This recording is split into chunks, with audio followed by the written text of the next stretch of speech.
Selamat pagi semuanya.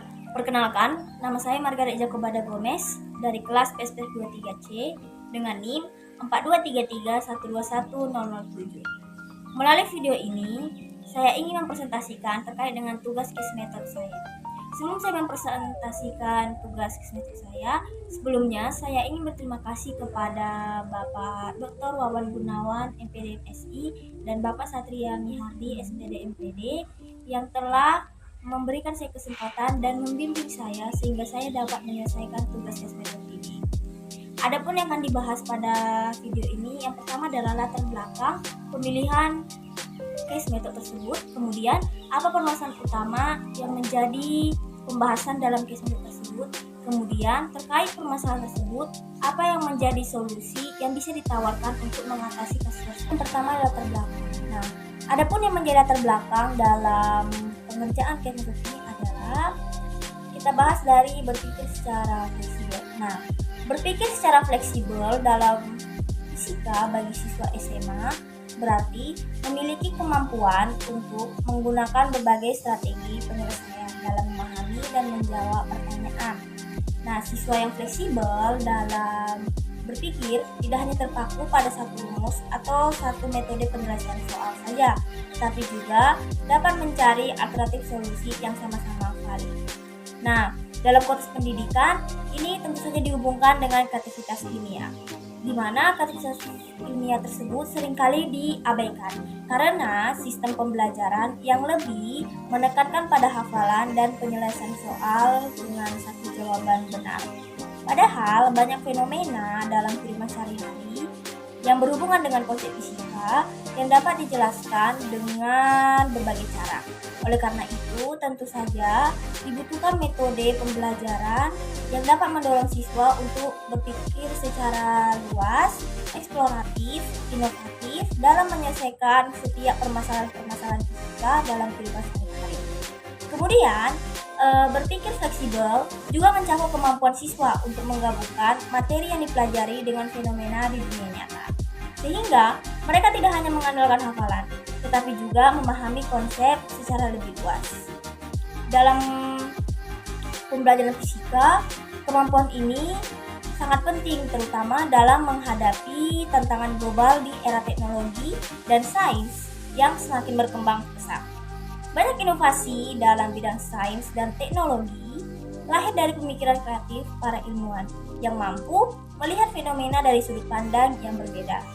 Oleh karena itu, menanamkan pola pikir ilmiah yang kreatif sejak bangku sekolah akan sangat bermanfaat bagi masa depan peserta didik, baik dalam dunia akademik maupun dalam kehidupan profesional mereka. Kemudian, dalam suatu bentuk soal yang menilai suatu kemampuan kreativitas ilmiah seorang siswa, tidak seperti soal pilihan ganda yang hanya mengharuskan siswa memilih satu jawaban benar yang pasti. Tetapi lebih bagus jika diberikan soal uraian, di mana melalui soal uraian mereka diberi kebebasan dalam menjelaskan sesuai dengan pemahaman mereka, di mana mereka dapat menggunakan berbagai metode, pendekatan, serta mengembangkan solusi yang lebih beragam terkait dengan permasalahan yang ditampilkan pada soal tersebut. Kemudian berdasarkan pemaparan di atas, melalui kasus ini dapat diberikan kontribusi terhadap inovasi dan metode pembelajaran fisika di sekolah SMA-SMA. Dengan menggabungkan pendekatan case method ini, diharapkan hasilnya tidak hanya berguna bagi pengajar, tetapi juga bagi peserta didik dalam mengembangkan pola pikir yang lebih kreatif dan analisis dalam memahami ilmu fisika. Demikianlah terkait dengan latar belakang, kita akan melanjutkan ke bagian rumusan masalah.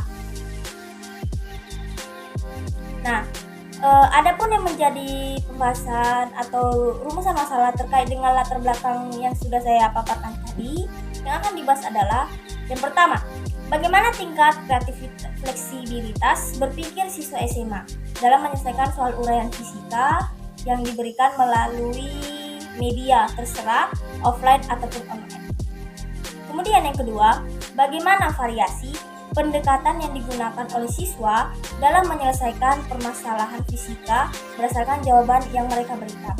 Kemudian rumusan masalah yang ketiga, faktor apa saja yang mempengaruhi tingkat fleksibilitas berpikir siswa dalam memahami dan menyelesaikan soal fisika.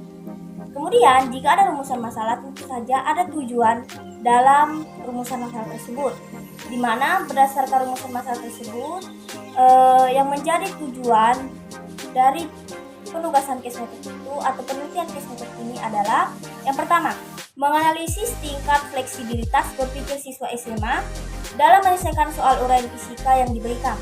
Yang kedua, mendeskripsikan variasi pendekatan yang digunakan siswa dalam menyelesaikan permasalahan fisika berdasarkan jawaban mereka. Yang ketiga, menganalisis hubungan antara tingkat fleksibilitas berpikir siswa dengan pemahaman mereka terkait konsep fisika. Dengan rumusan masalah dan tujuan ini, tentu saja tercapainya case method ini menjadi sebuah acuan utama dalam menjawab berbagai rumusan masalah yang sudah dikatakan tadi. Kemudian, ini adalah jurnal yang menjadi pengambilan kasus yang saya ingin teliti. Kita lihat ada tabel pengkodean kemampuan berpikir kreatif siswa yang menjadi acuan utama dalam menilai kemampuan kreativitas ilmiah seorang siswa dalam menyelesaikan berbagai persoalan soal fisika yang diberikan dalam kehidupan sehari-hari, di mana tingkatnya itu ada poin 0 sampai 4 sampai tertinggi untuk ada flexibility, originalis, dan elaboration. Nah, melalui jurnal tersebut, permasalahan yang dapat dianalisis adalah yang pertama, rendahnya kemampuan berpikir kreatif siswa. Nah, rendahnya kemampuan berpikir kreatif siswa ini di mana berdasarkan hasil penelitian dalam jurnal tersebut, skor rata-rata kemampuan berpikir kreatif siswa adalah 5,5 yang dikategorikan rendah. Hanya 40% siswa yang memiliki kemampuan fluensi, di mana fluensi itu adalah kelancaran dalam menganalisis ide. Sedangkan indikator lain seperti flexibility, elaboration, dan originality lebih rendah dibandingkan kemampuan fluensi tersebut. Hal ini tentu saja menunjukkan bahwa siswa kurang mampu dalam mengembangkan ide unik, fleksibel dalam berpikir, atau menjelaskan ide secara rinci. Yang kedua, permasalahan yang dianalisis adalah siswa cenderung menggunakan pendekatan yang sama dalam menyelesaikan soal. Ini berarti siswa tidak memiliki pengetahuan yang luas. Artinya, mereka hanya berpatokan pada konsep yang itu-itu saja, sehingga jawaban yang mereka berikan itu tidak kreatif atau tidak ada dicantumkan ide sama sekali. Kemudian, yang ketiga, kurangnya latihan berpikir secara divergen. Artinya, siswa masih terbiasa berpikir secara konvergen, di mana mereka hanya mencari satu jawaban benar, seperti saat menjawab soal PG dari soal yang diberikan. Padahal soal yang diberikan adalah soal uraian, tanpa mengeksplorasi berbagai alternatif solusi. Hal ini terlihat dari data penelitian dalam jurnal tersebut, di mana 58% siswa yang berada di dalam kategori less kreatif hanya mampu menyelesaikan masalah dengan cara biasa tanpa inovasi. Kemudian, berikutnya adalah metode pembelajaran yang kurang mendorong fleksibilitas berpikir. Nah, keterbatasan model ini adalah di mana metode pembelajaran yang dipakai oleh seorang guru itu kurang dalam mendorong kefleksibilitasan berpikir seorang siswa. Sehingga dalam jurnal ini mereka menawarkan sebuah project based learning PJBL berbasis STEAM yang mengintegrasikan sains, teknologi, teknik, dan matematika dalam penyelesaian masalah dalam kehidupan sehari-hari. Namun tentu saja model yang ingin diterapkan dalam jurnal ini belum banyak diterapkan dalam pembelajaran fisika di sekolah, sehingga siswa tidak terbiasa dengan pendekatan yang mendorong kreativitas mereka.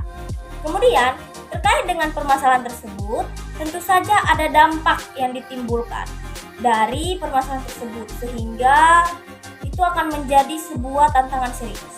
Nah, dampak yang pertama adalah siswa mengalami kesulitan dalam menghadapi soal-soal dengan tingkat kognitif tinggi, seperti soal berbasis HOTS. Kemudian dampak yang kedua, mereka sulit beradaptasi dalam situasi yang memerlukan pemikiran fleksibel dan solusi kreatif, misalnya dalam riset sains dan teknologi. Kemudian yang ketiga, tentu saja mereka akan menganggap bahwa pelajaran fisika menjadi tidak menarik dan kurang menantang karena tidak adanya metode pembelajaran efektif dalam menggali semangat siswa tersebut.